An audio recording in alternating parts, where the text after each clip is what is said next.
Credence book of world रेकॉर्डमध्ये नोंद झालेली पहिली digital media press media live. आपण पाहत आहात प्रेस मीडिया लाईव्ह। साहेब, कागल नगर परिषदेच्या धर्तीवर काही महत्त्वाचे प्रश्न आहेत। त्यातला पहिला प्रश्न असा आहे की तुमची आणि समरजित राजे यांच्या 11 वर्षाच्या संघर्षानंतर युती झालेली आहे आणि तुम्ही मनी आणि मसल पॉवरचा वापर करून विरोधी उमेदवारांना माघार घ्यावी म्हणून दबाव आणताय असा खासदार संजय मंडलिक यांचा आरोप आहे। या संदर्भात तुमचं काय मत आहे आणि संजय मंडलिकांनी जो आरोप केलाय यामध्ये काही तथ्य आहे का? मला असं म्हणायचं की 11 वर्षाच्या संघर्षानंतर सन्माननीय मुख्यमंत्री महोदयांच्या मध्यस्थीनं माझी आणि समरजित राजे यांची युती झाली। आता 11 वर्षानंतर या तालुक्यामध्ये जिल्ह्यामध्ये शांतता लाभणार असेल यासाठी आम्ही दोघांनी युती केली। हा तालुक्याच्या जनतेच्या भल्यासाठी आणि विकासासाठी युती आहे।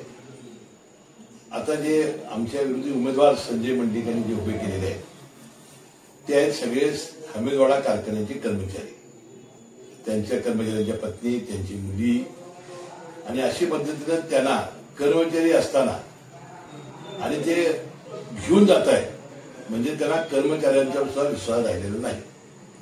आणि काल जी घटना घडली आणि एक आमची स्नुषा विनोद निवडून आली, त्या नायकुडी या तरुणीने स्वतःहून आज दिलेला आहे की मी मुश्रीफ साहेबांच्या कामावर प्रेम म्हणून आणि त्यांच्या कामावर आनंद करण्यासाठी, त्यांना पाठिंबा देण्यासाठी मी उमेदवारी परत घेतलेली आहे। त्यात मनी आणि मसल पॉवरचा कुठं संबंध आला? दुसरा एक आरोप माजी खासदार संजय मंडलिक आपल्यावर करतायत की तुमच्या दोघांची जी युती आहे यामध्ये तुम्ही ईडीकडून सुटण्यासाठी आणि समरजित राजे जमिनीचं आरक्षण वाचवण्यासाठी ही युती झाली असा आरोप संजय मंडलिक करतायत। याबद्दल काय मत आहे? संजय मंडलिकांचं अतिशय अज्ञान आहे। ईडीमधून माझी कोर्टातून निर्दोष मुक्तता कधीच झालेली आहे। एकही माझी केस आता जवळजवळ कोर्टामध्ये न्यायालयामध्ये नाही।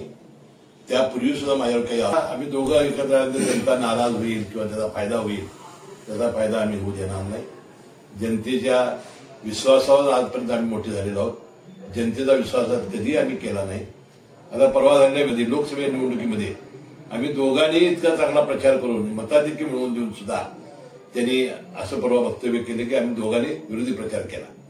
विधानसभेमध्ये एखादा राजकीय व्यक्ती एक सुरत लुटायची आहे म्हणून खजिना लुटतो आणि खजिना लुटायचा म्हणून आणि पैसे लुटतो, आणि असा एखादा राजकीय पुढारी हा जनतेचा नेता कसा होऊ शकतो? या निवडणुकीसाठी परत एकदा संजय मंडलिक 2009च्या निवडणुकीचा दाखला देत आहेत आणि ते असं म्हणतात की 2009ला मंडलिक साहेबांच्या मागे जी जनता उभी राहिली तशीच जनता या वेळेला त्यांच्या पाठीमागे उभं राहील असं त्यांचं मत आहे।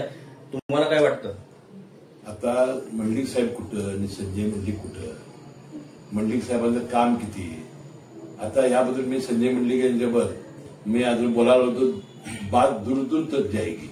मी काही व्यक्तिगत टीका करणार नाही, कारण त्याने आपलं तोंड आवरावं आणि त्याने सांभाळून बोलावं अशी माझी त्यांना आजही विनंती आहे। या निवडणुकीसंदर्भात आजच आपली माजी आमदार संजय बाबा घाटगे यांच्याशी भेट झाली आणि या भेटीमध्ये काय नेमकी चर्चा झाली आणि तुम्ही जी युती केली त्या युती संदर्भात बाबांचं काय मत आहे?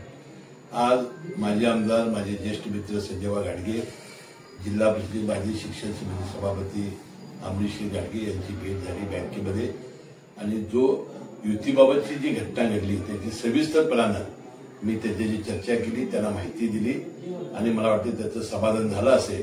आणि मी संजय बाबा घाटगे आणि समरजित घाटगे यापुढे तिघेही आम्ही एकत्र येऊन या तालुक्याच्या जिल्ह्याच्या राजकारण करणार आहोत। आम्ही संजय मंडलिकांना यातून काही बाहेर काढलेलं नाही। आम्हाला ज्या वेळा युतीची बैठक झाली चंद्रकांत दादांच्या बंगल्यावर तेव्हा मी उपस्थित होतो, मुन्ना माडिक उपस्थित होते, नंतर चंद्रकांत दादा उपस्थित होते, प्राध्यापक मंत्री आंबेडकर साहेब उपस्थित होते आणि आमदार विनय कोरे उपस्थित होते। त्यावेळेला मला आंबेडकर साहेबांनी विचारलं की तुम्ही तिघं मिळून युती तिन्ही पक्ष मिळून करा। तर म्हटलं संजय मंडलिकांच्याबद्दल आज मुळगुडमध्ये त्यांच्याकडे असलेले राजकारण जमादारे माझ्याकडे आले आहेत, ते नगराध्यक्ष उमेदवार आहेत। माझ्याकडे असलेले उमेदवार प्रवीण पाटील त्यांच्याकडे गेले आहेत, ते त्यांचे उमेदवार आहेत। त्यामुळे तिथं समझोता होणं अवघड आहे आणि तिथं जर समजा झालं तर कागलमध्ये होणं अवघड आहे। त्यामुळे नगरपालिकेमध्ये आमचा समझोता होणं हे अशक्य आहे असं मी त्याच वेळा सांगितलं होतं. परंतु ज्या पद्धतीनं ते अस्वस्थ झालेले आहेत, आम्ही तिघं एकत्र आल्यामुळे त्यांनी घाबरून जाण्याची आवश्यकता नाही.